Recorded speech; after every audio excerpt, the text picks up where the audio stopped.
te gaay salaamaaleykum maa ngi leen di ziar di leen nuyu yéen ñëpp di leen wax ne yéen a ngi si première heure bi tey diggante l'équipe de Ténouguy habillée en blanc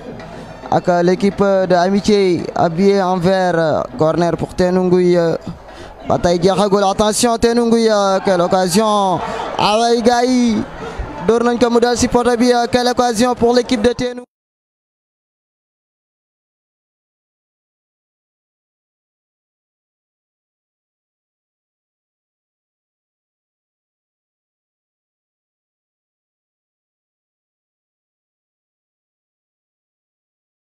moom mooy première occasion si match bi nii gars yi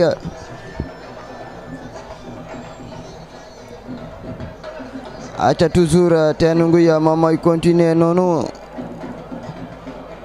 di attaquer équipe bi di Amitié. Andoy Talibé Bamba, merci beaucoup bro. Albino Fernandez d'Acosta depuis Dego de Darahman maa ngi lay béggee bu baax a baax. ayca di leen ziar yéen ñëpp di leen wax ne match bi 14 minutes moo demagum daanaka dara rëccagu leen si. occasion la Ténouguy am mais dañ ko dóora mu dal si poto bi.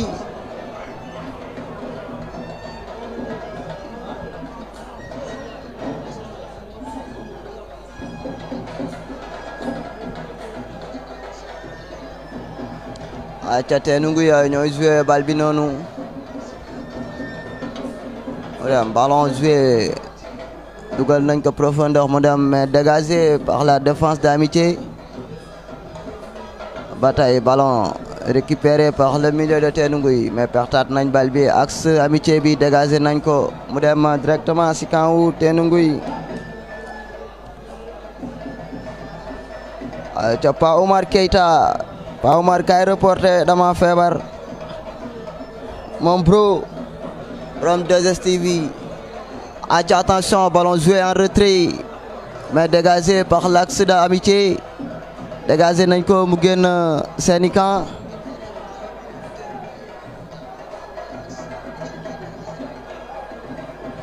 Ababacar maa ngi lay béggee merci beaucoup.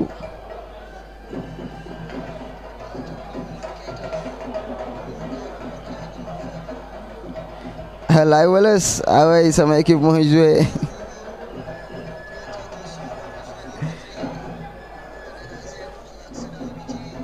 ah oui gars yi boo leen gisee instant bi 15 minutes yëpp Teunguy moom moo dominé gum match bi. ñu daan ballon centré comme ni ko Ibou Touré waxee Teunguy mu ngi koy montré fii nii si match bi. daanaka instant bi ñoom ñooy attaqué ñoom ñooy créer ay occasion aussi pour marquer le premier but du match. Mais ballon joué par le capitaine de Amitié Ila.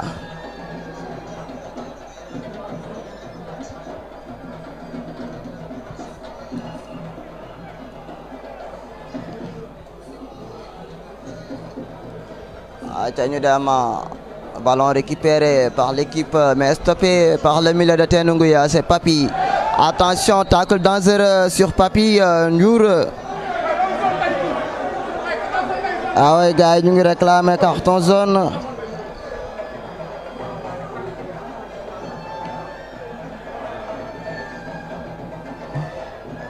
bro Babs maa ngi lay xaar.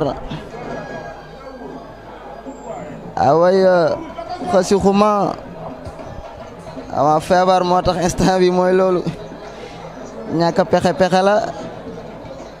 nañ reporté gum rek ba gars yi ñëw ñu jox leen micro bi ñu continuer tey. instant bi première heure daana ko reporter noble yi duñu teel a ñëw ñoom.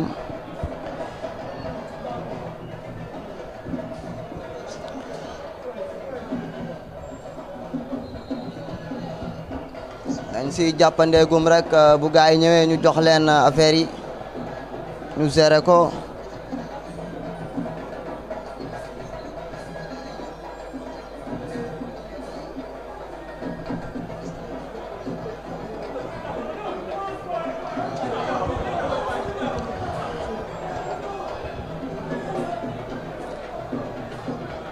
ca bataille ballon joué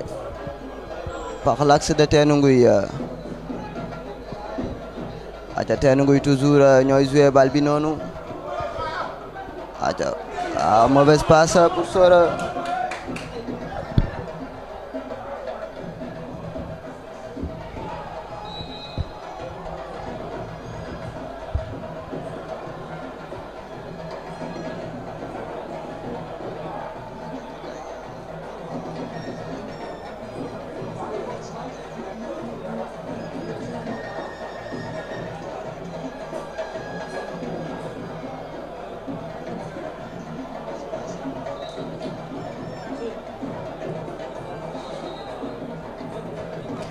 aca gars yi di leen rappeler rek Teunguy bi mooy troisième match am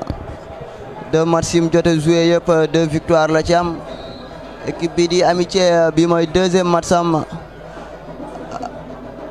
journée bi passé dafa exempté woon moo tax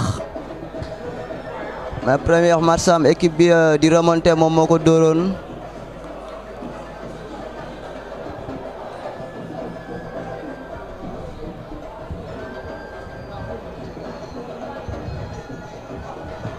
toujours ballon récupéré par l'équipe de Teunguy. ñu ngi koy joué bien joué ballon. attention bataille mais le capitaine il a génne na bal bi jox na ko le numéro 5 qui joue en profondeur. Ballon bien joué attaquant. Ah oui mais góolu Teunguy bi gars yi dafa siiwul jeu bi génn jël bal bi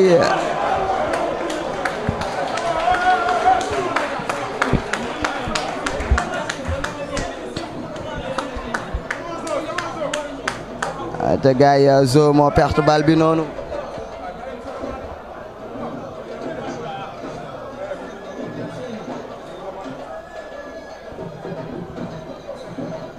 aca toujours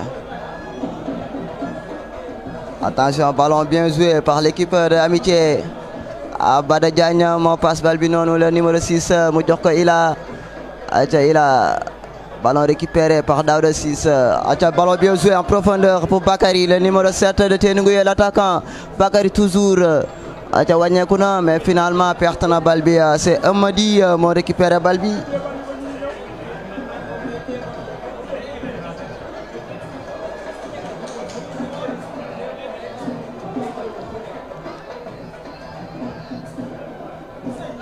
attention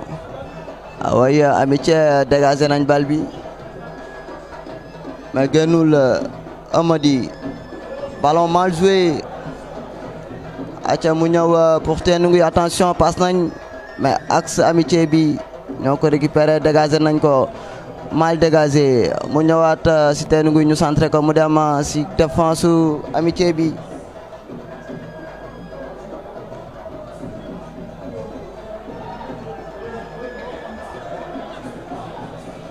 ba tey Zo moo récupéré bal bi noonu jox ko le numéro 15 de Teungueth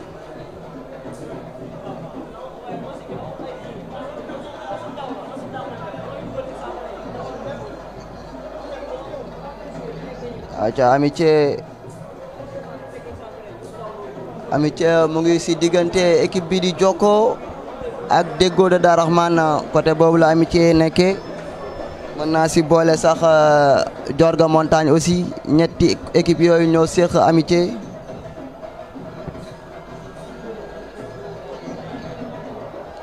mon ami Issa Diop moom daa mel ni mu ngi naree si banc de touche Amitié bi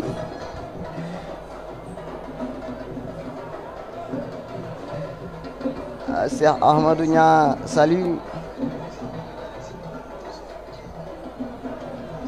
aca gars yi coup franc la pour l'équipe de Teungueth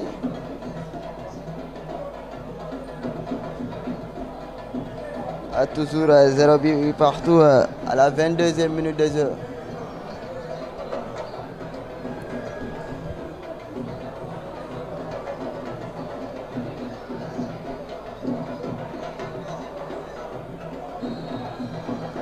aca Daouda 6 s'entraîne à bal bi attention repoussé par la défense d'Amitié toujours c'est Bada Diagne qui attaque le numéro 10 d'Amitié attention perte na bal bi récupéré par Mbacké ballon bien joué pour Mbacké jox nañ ko Papi le numéro 10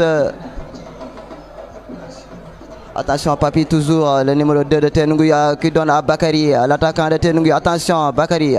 jox na ko Daouda lu ñuy def ballon perdu par l'attaque de Teungueth mais c'est l'axe d'Amitié ñoo ko récupéré dégagé ko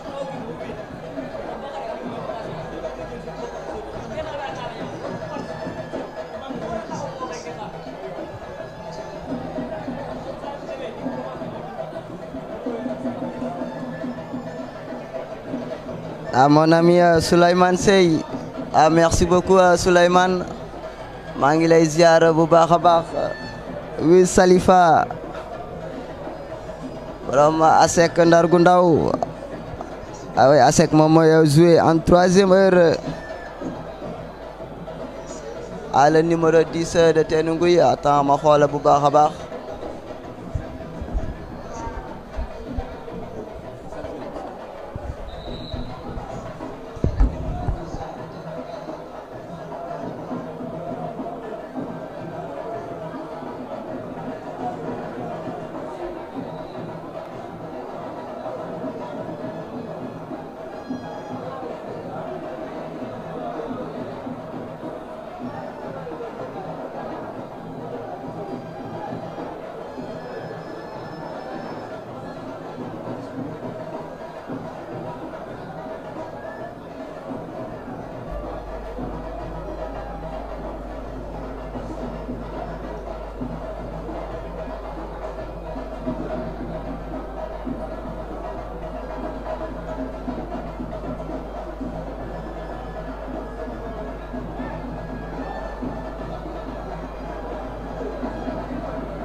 Aca gars yi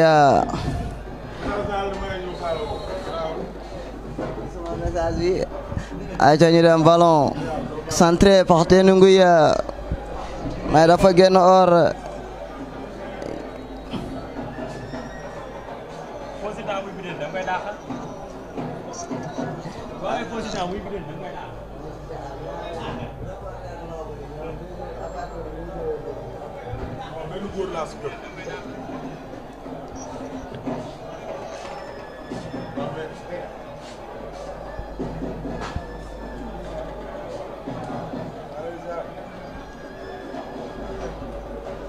aca gars yi xam naa damay bàyyi Pa Oumar Keita borom TFC borom 2STV mu continuer leen reporter leen match bi parce que man moom mooy loolu tey.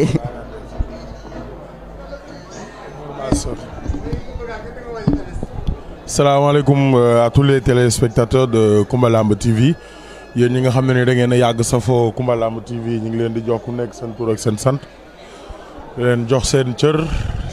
di leen ñaanal ngeen yàgg fi lool te ànd ak wér.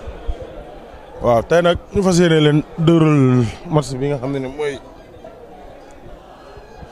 Amitié ak Tenunguy mooy yéegal bal bi nii mi ngi dem di xool ku mu jox bal bi jox na ko neuf de pointe bi mu talonné latéral bi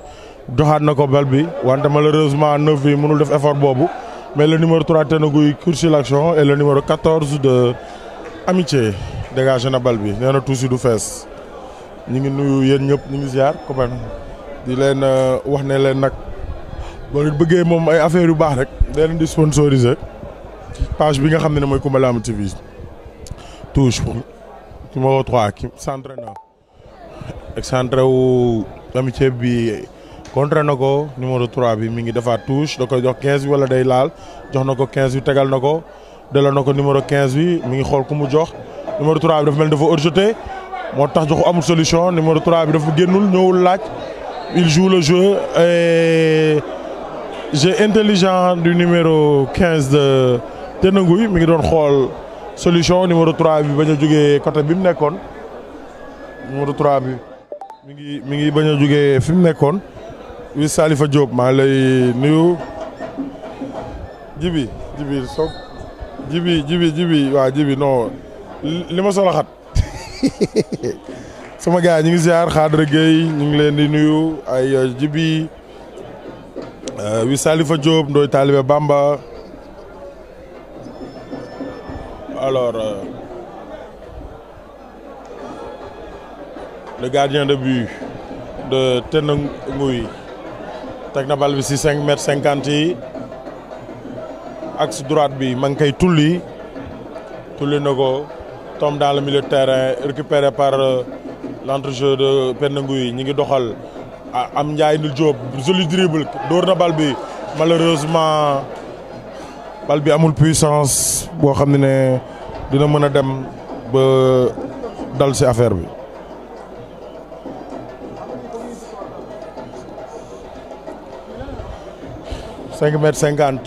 ci kaw Tenunguy góol bi dégagé na bal bi ci excentré droite bi contrôlé na ko wante faute du latéral gauche de Tenunguy et poche fraîcheur fii ci stade Ngalandou Diouf après 30 minutes de jeu Tenunguy 0 Amitié 0. di leen wax ne tey nag waaw wax naa poche fraîcheur bi di leen wax ne nag tey temps bi calme na tey tàngul comme ni mu daan tàngee sànq wiccal na sànq tuuti sax ci stade bi mais tey temps bi neex na macha allah di nuyu les internautes ak les 273 spectateurs fii ci Koumba Lamb TV di leen wax na nag ngeen partagé ndax loo leen gën a partagé interactivité bi di gën di yokku loo leen gën a partagé interactivité di gën di yokku Souleymane Seye maa ngi lay nuyu Xëchi Xuma maa ngi lay nuyu Momo Sène maa ngi lay nuyu borom Asek Ndar gu ndaw wi Salifa Diop Alpha Ba moom ngandam copain maa ngi lay nuyu di ñaan à tous les téléspectateurs de Koumba Lamb TV ñu partager direct bi ndax partager direct bi mooy jàppale li nga xam ne mooy page bi. Alors après 30 minutes de jeu un match très équilibré entre Tenenguy ak Amitié ku nekk mi ngi jéem a xool nu mu doxalee moroomam nu ñu mën a kaleng ba trouver la faille léegi nag actuellement après pause fraîcheur bi moom benn 3 minutes la ça pourra permettre équipe yi ñu amener quelques changements tactiques expliquer leen nan la ñuy taxawee pour trouver la faille et sauter les verrous. ñu leen wax ne Tenenguy am na ñaari sorties yu baax yu mu def Amitié tamit def na ñaari sorties am donc tey moom ñaari équipe yi ku nekk bëgg na am ndam ma ne ko tey moom ñaari équipe yi ku nekk bëgg na am ndam mais gars yi commentaire dama bëgg ngeen wax ma yéen lan ngeen pronostiqué ci match bi tey.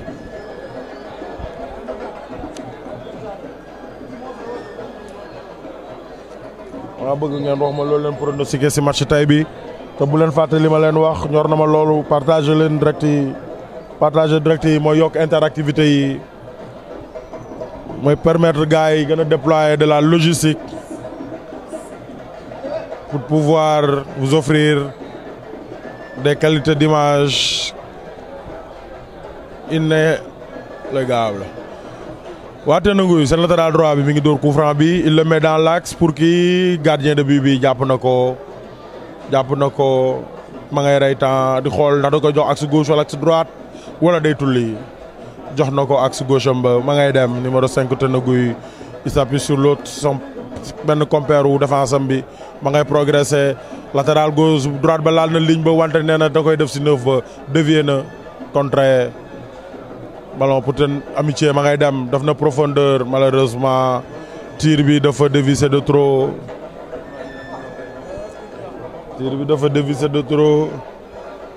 waa Tenenguy ngay doxal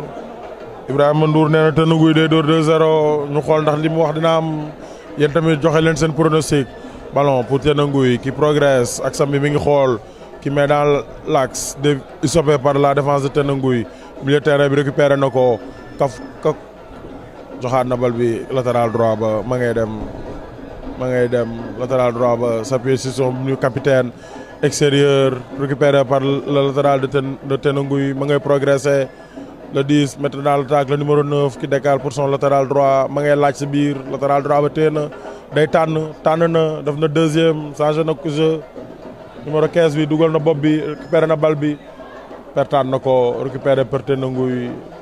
ñàkk na bal ba et Amitié qui sort la balle en touche pour permettre joueur Amitié bi mu jël ay soins. Tenenguy dafa ñëw tey di footballer comme si dafa ñëw di jouer tey comme si moom seen axe bi day jàllax bal bi attaque bal bi transmission attaque défense dañuy def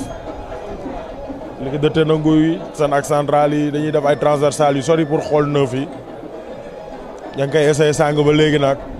wante défense Amitié bi nee na doo leen fi jaar doo leen fi mës a jaar ñu xool gars yi lu ñu pronostiqué gars yi nee nañ 2-1 pour Tenenguy Malick Dio Malick Assane Mané nee na 1-0 pour Amitié Ibou Touré nee na 3-0 pour Tenenguy Mamadou Diop nee na que le meilleur gagne Riis mu Diouf nee na 1-0 pour Tenenguy Cheikh Tidiane Faye nee na jongul bandul kon baax na Jibson nee na Mukhtar 2-0 pour Tenenguy Jibi xanaa Tenenguy nga dëkk Kaana Jibson joueur Amitié bi jël na ay soins am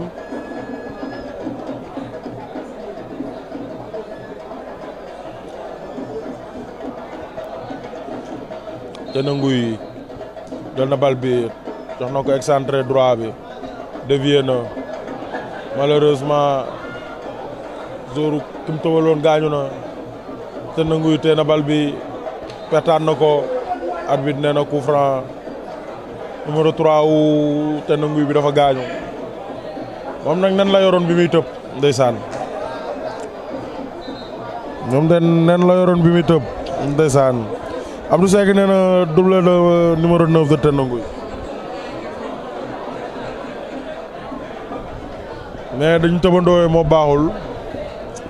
Tenenguy qui est en train de chercher ses attaquants parce que 4-4-2 la indi ñaari 9 de pointe lay joué moo tax ñoom bal bu ñu am rek dañuy jollu ci attaquants yi dévier côté gauche côté droit pour seen excentré wante Amitié indi na de la bonne résistance nee na leen li ngeen bëgg du yomb loo leen fi indi ñu delloo ko.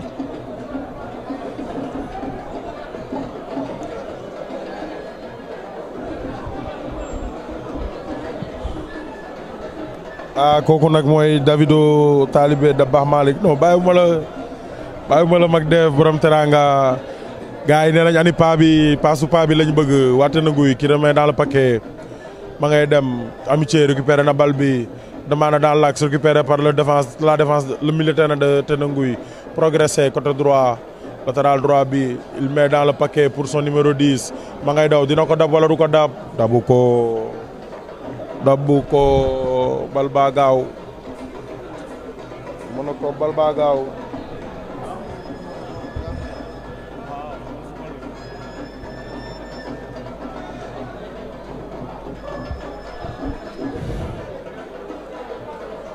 dégagement du gardien de Amitié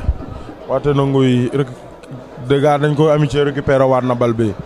récupéré par Papy le numéro 2 Tenenguy peraat na ko Amitié def na profondeur malheureusement profondeur bi amul puissance et la défense de Tenenguy qui dribble et qui progresse avec son numéro 10 ma ngay xool ku muy jox na Papy et il met en profondeur arbitre nee na hors-jeu mooy la may wax rek Tenenguy ñaari flèche la def ci kanam bal bu ñu am tul tëngbal ndax ñaari flèche dañoo gaaw Papy nekk seen ginnaaw comme genre 4-4-2 l'urgence dafa mel ni moom la Tenenguy du jouer tey Tenenguy ma ngay progresser le numéro 13 perte na bal bi numéro 15 Tenenguy bi perte na bal bi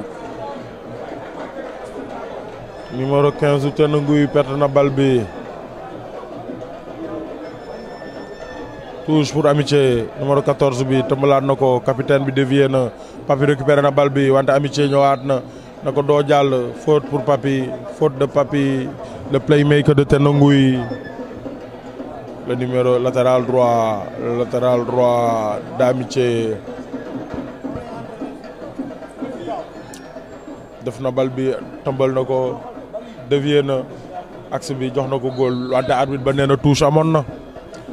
arbitre ba nee na touche daa amoon et l'arbitre qui siffle tout hors-jeu arbitre bi nee na hors-jeu amoon na la défense qui remet dans le paquet Amitié récupéré waat na bal bi cramponné na ko ak central ba ma ngay bës ma ngay jaayante doole touche pour Amitié touche pour Amitié touche pour Amitié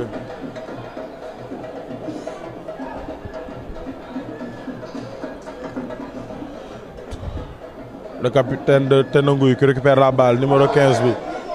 mi ngi joué di xool ku muy passe remettre na ci axe baa ngay doxal ña ngay laaj jox na ko 14 ba arbitre nee na hors-jeu wala amul nee na hors-jeu amul de def na jeu sans ballon rey na bal ba ma ngi xool ku mu appuyé wu malheureusement gars yi dañoo jaawale vitesse de précipitation et Amitié qui lance la contre-attaque 3 contre 3 fixé na ko la défense se replace jox na ko capitaine ba lu muy def profondeur na mais la latéral intercepté na bal bi tulli waat na Amitié récupéré waat na bal ba ma ngay contrôlé match bi daal attaque contre défense la Amitié ngay doxal capitaine bi tulli na bal bi pour permettre joueur am ñu mën ko soigner obstruction nee na dafa am waa Amitié ñi ngi réclamer obstruction Tenenguy nag tey ni muy fubalee moom ñoom bal bu ñu am moom sa kanam la ñuy tulli kenn du fubal seeni camp bal bu ñu am tëmbal si kanam bal bu ñu am tëmbal sa kanam bal bu ñu am tëmbal sa kanam loolu la Tenenguy du jeu Amitié moom dañoo taxaw di leen déglu bal bu ñu tulli ñu téye jéem a chercher seeni joueurs et progresser donc loolu moo li nga xam ne moo amagum si match bi. waaw merci Abdou Seck capitaine Tenenguy bi mi ngi tudd Daouda Ciss le numéro 9 Mbacké waaw jërëjëf Abdou li ngay def nii baax na de dina tax gars yi gën a xam joueurs yi gars yi dina gën a xam joueurs yi Cheikh Sène nee na match bi du am but oui Salifa Diop borom Asek Ndar gu ndaw tey Asek lu mu indi Wiz Tenenguy transféré na bal bi malheureusement latéral droit bi daa yéex a dem wala passe ba gudd et Amitié qui contrôle la balle faute de Amitié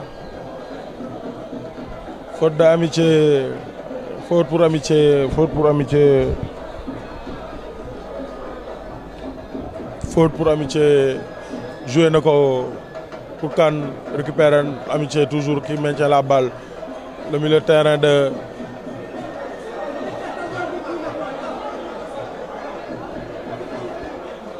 bataille milieu de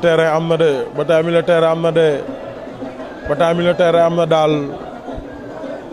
waa Tenenguy bal bu ñu am tulli pour attaquant yi ndax ay flèche lañ Amitié bal bu ñu récupérer di doxal te bu ñu ñëwee ba si milieu de terrain bi moom y a beaucoup de duel physique daal y a beaucoup de duel physique si match bi moo tax sàng ba léegi mu bëri ay arrêt de jeu ndax actuel bi match bi dafa rythmé na neex na ba pare am na duel physique match bi rythmé na neex na te dafa am duel physique latéral droit Tenenguy bi mi ngi tudd Mama Socé de sàng ba léegi mi ngi koy wër sàng ba léegi Mama Socé ngi xool mi ngi laaj bal bi mais capitaine Tenenguy bi moom Daouda Ciss da koy yéex a gis Tenenguy daal mi ngi jéem a nax Amitié di leen aspirer pour procéder à des comptes ay attaque latérale de Tenenguy bëgg a surprendre lii di défense wu Amitié wante waa Amitié moom nee nañ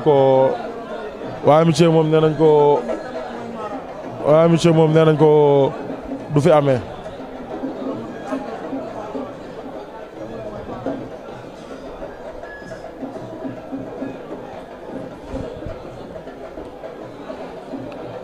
et ñu gis ne ñaari banc wu équipe yi muy équipe bu Tenenguy ak équipe bu Amitié ñu ngi échauffé wu ñaari banc wu équipe yaa ngi échauffé wu ñaari banc wu équipe yi yaa ngi nekk fii di échauffé wu muy banc wu Tenenguy ak banc wu Amitié xanaa peut-être dañuy indi ay changement à la pause en tout cas match bi bëri na arrêt de jeu daal bëri na arrêt de jeu trop xam naa ne bu arrêt de jeu yi wàññeeku woon moom match bi dana gën a neex. Touche pour le numéro 3 de Tenenguy. Touche le numéro 3 de Tenenguy.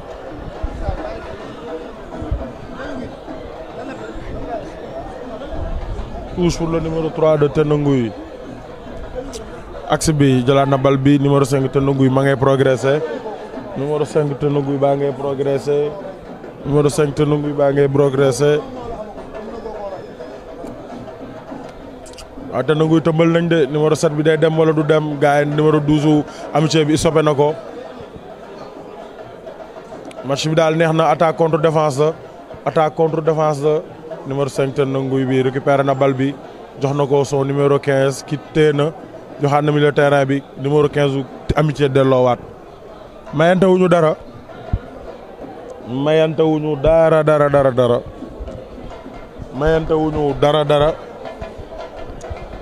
mayante wuñu dara équipe bi mayante wuñu dara waa Tenenguy ña ngay doxal di dem récupéré nañ balle Mama Soda jox na numéro 10 bi day dóor wala day retrait crocheté na daanu et il perd la balle Amitié ma ngay jël bal ba di progresser delloowaat nañ bal ba sa défense pour construire tulli na faute charge de l'axe central droit de Tenenguy si attaquant de pointe Amitié mooy ni ma waxee rek match bi attaque la contre défense ña ngay dem rek ña ngay dem bal baa ngay dem attaque contre défense duel physique ak moo am si milieu terrain bi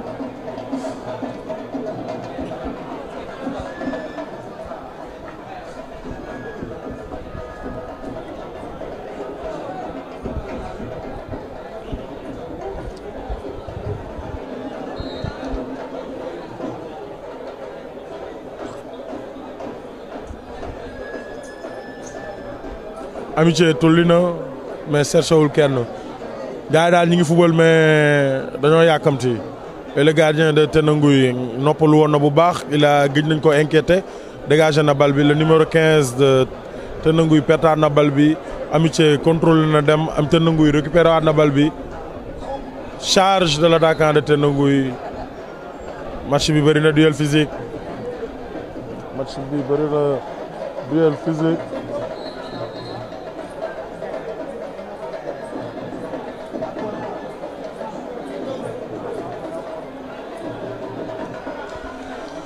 en tout cas match bi équipe bu ne mi ngi jéem a am ay contre-attaque mais malheureusement duñ ko exploité comme li ma ko waxee tantôt rek équipe bu nekk day bal bu mu am day tulli cherché wuñu ak construire à partir du milieu de terrain bal bu ñu am dañ koy tulli rek moo tax match bi mu nekk attaque contre défense avec beaucoup de duel physique ki si gën a tey daal xam naa ne il pourra exploiter parce que occasion moom ñàkkul si match bi sàng ba léegi. waa Tenenguy récupéré nañ bal bi jox na numéro 15 bi numéro 15 bi téye na bal bi kan lay jox jox na latéral baa ngi dem kan lay joxaat numéro 2 bi jox na 9 bi charge na perte na bal bi